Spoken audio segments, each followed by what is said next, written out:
नमस्कार दोस्तों, ocean network में आपका स्वागत है। मैं हूं ओमकार चौधरी। एस जयशंकर हमारे विदेश मंत्री 2 दिन के पाकिस्तान दौरे पर इस्लामाबाद में हैं।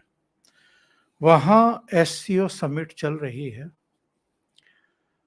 चर्चाएं तो शुरू में थी कि मोदी साहब ही जाएंगे, लेकिन जो प्रधानमंत्री नरेंद्र मोदी को नहीं जानते हैं, अभी तक भी नहीं समझ पाए हैं, वही इस तरह की नादानी भरी खबरें ब्रेकिंग न्यूज के रूप में चलाते हैं।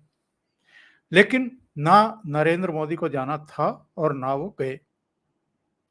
एक वैश्विक मंच है, एक क्षेत्रीय मंच है, संघाई सहयोग समिट संगठन है।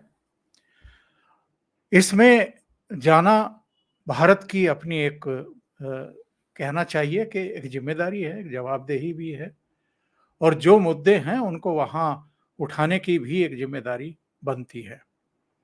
तो एस जयशंकर वहां पर गए। एस जयशंकर साहब का जब भाषण चल रहा था और वो चीन और पाकिस्तान दोनों को ही धो रहे थे, लिटरली धो रहे थे, उस समय एक अजीबोगरीब घटना घट गई।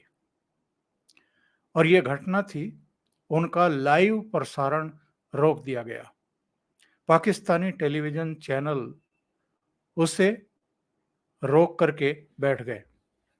बाकी जितने भी सदस्य देश हैं, उनके जो प्रमुख वहां पर गए हैं, उनके साथ ऐसा नहीं हुआ। अब जरा आप एक बयान पर गौर करिए। नवाज शरीफ का एक बयान कल आया।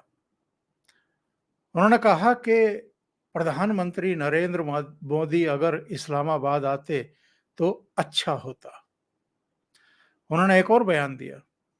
उन्होंने कहा कि साहब, मैं जल्दी ही मोदी जी से मुलाकात करूंगा।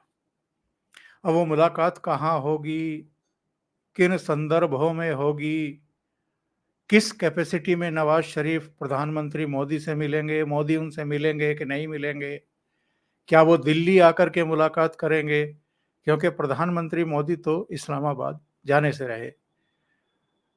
ठीक इसी तरह का बयान आपको याद होगा जब प्रधानमंत्री मोदी अमेरिका जाने वाले थे, तो वहां पर जो इस समय आपके रिपब्लिकन प्रत्याशी हैं डोनाल्ड ट्रंप, उनकी तरफ से भी बयान आया था कि अगले सप्ताह मैं अपने मित्र नरेंद्र मोदी से मुलाकात करूंगा।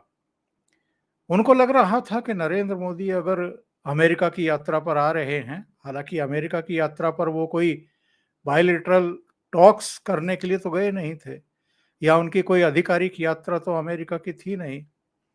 ये तो यूएन में जो असेंबली सेशन चल रहा था, उसमें उनको संबोधित करना था।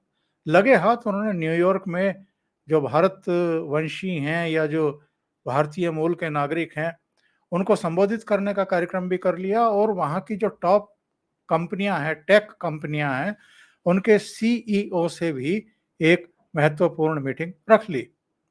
और चूंकि ऐसे समय जब यूएन असेंबली चलती है, तो अलग अलग देशों के राष्ट्र प्रमुख भी वहां पर रहते हैं, तो जो जरूरी लगा उन लोगों से द्विपक्षीय बातचीत भी नरेंद्र मोदी ने की थी। आप नवाज शरीफ कह रहे हैं कि मोदी जी आते तो अच्छा रहता। डोनाल्ड ट्रंप कह रहे हैं कि अगले सप्ताह मैं अपने मित्र नरेंद्र मोदी से मुलाकात करूंगा। ये जो भारत का ऑरा बदला है, ये जो भारत का वैश्विक जो कूटनीति में सब लोहा मान रहे हैं, ये कब से हुआ है? जाहिर है 2014 से ही हुआ है। और 2014 से पहले सितंबर 2013 में जब भारतीय जनता पार्टी ने नरेंद्र मोदी को अपना प्रधानमंत्री पद का चेहरा बनाया था, प्रत्याशी बनाया था, उस समय कुछ बड़बोले, नासमझ और अहंकार से भरे हुए कांग्रेसियों के बयान याद करिए। सलमान खुर्शीद ने कहा था, जो उस समय विदेश मंत्री थे मनमोहन सरकार में, उन्होंने कहा था कि नरेंद्र मोदी तो कुएं के मेंढक हैं। वो गुजरात के बाहर क्या जानते हैं, वो विदेश नीति क्या जानते हैं। आज इन लोगों की समझ में आ रहा होगा कि नरेंद्र मोदी की जो विदेश नीति पर पकड़ है वो कितनी जबरदस्त है। अब वापस लौटते हैं इस्लामाबाद। 2 दिन के दौरे पर एस जयशंकर साहब पाकिस्तान गए हैं, एससीओ समिट में भाग लेने के लिए गए हैं। और जब उनकी यात्रा शुरू होने वाली थी, तब भी तमाम तरह की चर्चाएं चल रही थी। जब वो लैंड किए इस्लामाबाद में और उनको पाकिस्तानी राजनयिकों ने रिसीव किया, उनका स्वागत किया, छोटे बच्चों ने गुलदस्ते दे करके। और जब साथ चल रहे थे अपनी गाड़ी में बैठने के लिए, तो पाकिस्तान के एक उनके विदेश मंत्रालय से संबंधित अधिकारी कुछ कहने की कोशिश कर रहे थे एस जयशंकर साहब से। अब सोशल मीडिया पर तो तमाम तरह की चर्चाएं चल निकलती हैं। किसी ने लिखा कि शायद वो कन्विंस करने की कोशिश कर रहे होंगे एस जयशंकर को, क्योंकि विदेश नीति तय करने में हमारे विदेश मंत्री, और ये चूंकि पूर्व विदेश सचिव भी रह चुके हैं, इनकी बेहद अहम भूमिका रहती है। और तमाम इनपुट जो हैं वो अजित डोभाल के जरिए इन लोगों को मिलते रहते हैं, यानी विदेश मंत्री को भी और प्रधानमंत्री नरेंद्र मोदी को भी। तो वो कह रहे होंगे कि साहब अब ये बर्फ पिघलनी चाहिए, हमें आगे बढ़ना चाहिए, बायलैटरल टॉक्स जो हैं वो हमें जो है शुरू करनी चाहिए, मतलब इस तरह की बातें कर रहे होंगे। और उस समय एक जेस्चर बस एस जयशंकर की तरफ से हमें देखने को मिला था। उन्होंने अपने जैकेट की या कोट की जेब में हाथ डाला और एक काला चश्मा निकाल करके अपना जो चश्मा लगा हुआ था उसको उतारा और काला चश्मा पहन लिया, यानी एक संकेत था। और जब कोई काला चश्मा पहन लेता है तो उसके आंखों की भाषा पढ़ना किसी के लिए संभव नहीं होता है। ये तो कल की घटना थी। लेकिन आज एससीओ समिट में उन्होंने भारत की संप्रभुता का सवाल उठाया, क्षेत्रीय अखंडता का सवाल उठाया, सीमा पार के आतंकवाद पर वो बोले।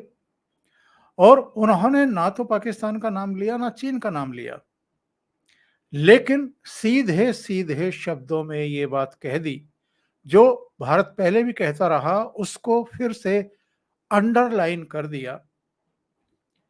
और उन्होंने ये कहा कि ये जो सहयोग संगठन है, शंघाई सहयोग संगठन है, एससीओ, इसकी जो मूल भावना है और इसके जो आर्टिकल्स हैं, जो नियम हैं, जरा उनको ध्यान से पढ़ लेना चाहिए। और इसकी जो मूल भावना है, इसके जो कर्तव्य हैं, उसके अनुसार सदस्य देशों को आचरण करना चाहिए। उन्होंने विशेषकर जो बातें उठाई हैं, उनका कहना यह था कि एससीओ को अशांत दुनिया में हमारे सामने आने वाली चुनौतियों का जवाब देने में सक्षम और कुशल होने की आवश्यकता है। इस संदर्भ में उन्होंने ये कहा कि आतंकवाद, अलगाववाद और उग्रवाद, इसका मुकाबला करने का एससीओ का प्रथम लक्ष्य वर्तमान समय में और भी महत्वपूर्ण है। और जब आतंकवाद की, अलगाववाद की और उग्रवाद की बात भारत करता है किसी समिट में, तो उसका मतलब सीधा सीधा पाकिस्तान परस्त आतंकवाद और सीमा पार से जो घुसपैठ होती है वो है। उन्होंने कहा कि इसके लिए ईमानदार बातचीत, विश्वास, अच्छे पड़ोसी और एससीओ चार्टर के प्रति प्रतिबद्धता आवश्यकता है उसकी। एससीओ को 3 बुराइयों का मुकाबला करने में दृढ़ और समझौता ना करने की आवश्यकता है। वैश्वीकरण और पुनर्संतुलन, वर्तमान समय की वास्तविकताएं हैं। एससीओ देशों को इसे आगे बढ़ाने की आवश्यकता है। उन्होंने ये भी कहा कि सहयोग आपसी सम्मान और संप्रभु समानता पर आधारित होना चाहिए। क्षेत्रीय अखंडता और संप्रभुता को मान्यता देनी चाहिए और एक तरफा एजेंडे पर नहीं बल्कि वास्तविक साझेदारी पर यह आधारित होनी चाहिए। यदि हम वैश्विक प्रथाओं विशेष रूप से व्यापार और पारगमन को चुनते हैं तो एससीए प्रगति नहीं कर सकता। बड़ा सीधा सीधा उन्होंने सी पैक जो प्रोजेक्ट है चीन का, उससे फिर से भारत की असहमति और विरोध दर्ज करा दिया। सी पैक जो पाक अधिकृत कश्मीर से लेकर के नीचे ग्वादर तक गया है, उसको लेकर के भारत के ऐतराज शुरू से रहे हैं। और एससीओ समिट, इससे बढ़िया कोई मंच हो नहीं सकता था जब एस जयशंकर ने एक तरीके से पाकिस्तान को भी की भी बाट लगा दी और चीन की भी बाट लगा दी। आगे उन्होंने कहा कि औद्योगिक सहयोग प्रतिस्पर्धा को बढ़ा सकता है और श्रम बाजारों का विस्तार कर सकता है। एमएसएमई सहयोग, सहयोगी संपर्क, पर्यावरण संरक्षण और जलवायु कार्रवाई, ये रास्ते हैं जिन पर हम आगे बढ़ सकते हैं। चाहे स्वास्थ्य हो, भोजन हो, ऊर्जा सुरक्षा हो, हम स्पष्ट रूप से एक दूसरे का सहयोग करते हुए आगे बढ़ सकते हैं। उन्होंने डीपीआई की बात भी की, उन्होंने महिला नेतृत्व विकास की बात भी की, उन्होंने आईएसए की बात की, सीडीआरए की बात की, मिशन लाइफ की बात की, जीवीए की, योग की, जो मोटे अनाज हैं, बाजरा है, अंतर्राष्ट्रीय बिग कैट अलायंस की उन्होंने बात की और ये कहा कि भारतीय पहल और प्रयास एससीओ के लिए मजबूत प्रासंगिकता रखते हैं। और विशेषकर उन्होंने जो आतंकवाद पर, अलगाववाद पर, उग्रवाद पर पाकिस्तान को घेरा, वो भी इस्लामाबाद में बैठ करके, पाकिस्तान की ही भूमि में बैठ करके, और चीन को सी पैक को लेकर के जिस तरीके से उन्होंने घेरा है, उससे उन्होंने वो काम कर दिया है जिसके लिए एक्चुअल में एस जयशंकर जाने और माने जाते हैं पूरी दुनिया के भीतर। एस जयशंकर चाहे अमेरिका के दौरे पर हों, चाहे यूरोपियन कंट्रीज के दौरे पर हों, वहाँ का मीडिया जब उनके इंटरव्यूज करता है, या वहाँ के जो अथॉरिटीज हैं, जो फॉरेन डिपार्टमेंट हैं, उनके अफसर जब कुछ मामले को उठाते हैं, टका सा जवाब मिलता है उनकी तरफ से। और वैश्विक नीति जो 2014 के बाद नरेंद्र मोदी और एस जयशंकर साहब की सरपरस्ती में तय हुई है, उससे अमेरिका भी परेशान है, कई पश्चिमी देश भी परेशान है जो मठाधीशी करते रहे हैं। लेकिन इधर भारत के जो तेवर रहे हैं, अमेरिका ने क्या कम कोशिश की थी रोकने की कि प्रधानमंत्री नरेंद्र मोदी जो ईंधन हम खरीद रहे हैं यूक्रेन से युद्ध के बावजूद रूस से, वो हम खरीदना बंद कर दें। लेकिन हम लोगों ने नहीं, उसकी एक भी नहीं सुनी। और इतना ही नहीं, तीसरी बार शपथ लेने के बाद प्रधानमंत्री नरेंद्र मोदी ने पहली आधिकारिक यात्रा अगर कहीं की तो वो मॉस्को थी। मॉस्को में जिस तरीके से वो राष्ट्रपति पुतिन से गले मिल रहे थे, उसको लेकर के तो जैसे अमेरिका का जो पूरा डिप्लोमेटिक वर्ल्ड है उसको आग लग गई। डीप स्टेट तो इतना चिढ़ गया कि उसने जो है वो तरह तरह की हरकतें करनी शुरू कर दी। प्रधानमंत्री मोदी की मॉस्को यात्रा के समय को लेकर के भी अमेरिका ने सवाल खड़े किए थे और कहा था कि साहब, जब नेटो देशों का समिट वॉशिंगटन में हो रहा है, ठीक उस समय प्रधानमंत्री नरेंद्र मोदी मॉस्को की यात्रा कर रहे थे। लेकिन अब भारत की सेहत पर इन सब चिड़चिड़े बयानों का कोई असर पड़ता नहीं है एक्चुअल में। उसके बाद प्रधानमंत्री नरेंद्र मोदी ने कीव की यात्रा भी की, यूक्रेन भी गए, वहाँ के राष्ट्रपति व्लादिमीर ज़ेलेंस्की से भी उनकी मुलाकात हुई और उसके बाद अमेरिका गए।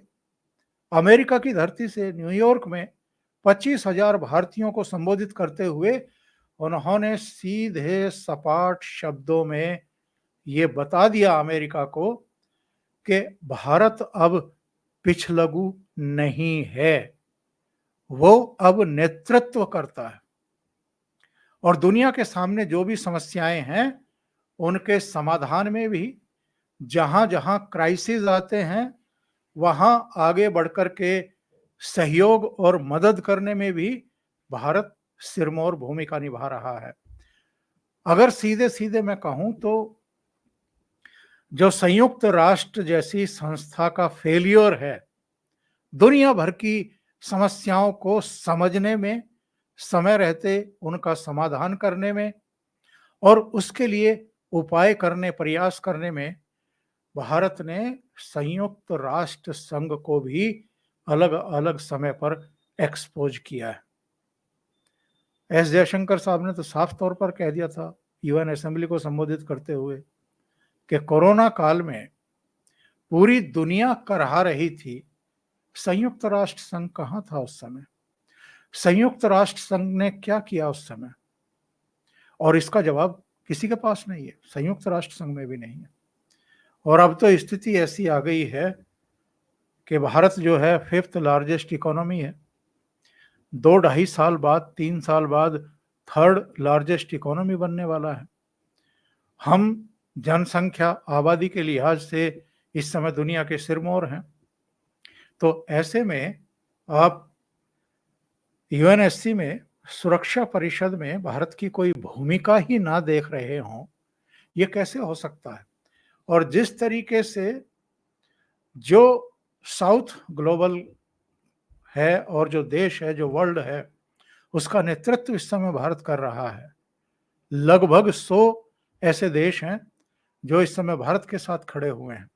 तो ये चर्चाएं चल निकली हैं कि और अधिक अनदेखी की गई चीन की शय पर, क्योंकि जो यूएनएससी के बाकी के 4 सदस्य हैं वो अब भारत का समर्थन कर रहे हैं कि वो भी अस्थायी सदस्य होना चाहिए, ब्राजील भी होना चाहिए, जापान भी होना चाहिए। लेकिन चीन अभी भी दीवार बनकर के खड़ा हुआ है। तो ये मैसेज भी अब संयुक्त राष्ट्र संघ को मिल गया है, दुनिया के मठाधीशों को भी मिल गया है कि अगर और देरी हुई इसमें तो भारत एक नॉन यूएन यानी संयुक्त राष्ट्र संघ के पैरेलल एक वैश्विक संगठन खड़ा करने का नेतृत्व भी कर सकता है।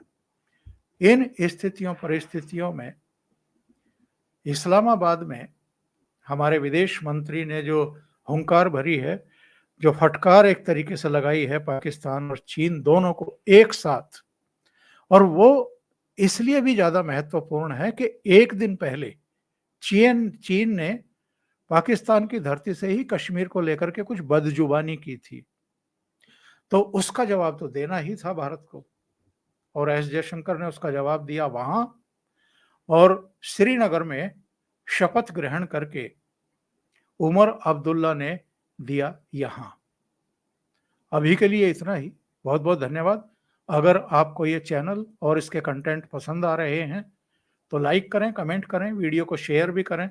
अभी तक अगर आपने ये चैनल सब्सक्राइब नहीं किया है तो सब्सक्राइब कर लें और साथ में लगे बेल आइकॉन को दबा दें ताकि आगे आने वाले वीडियो और उनके नोटिफिकेशन आप तक पहुंचते रहें। बहुत बहुत धन्यवाद। नमस्कार।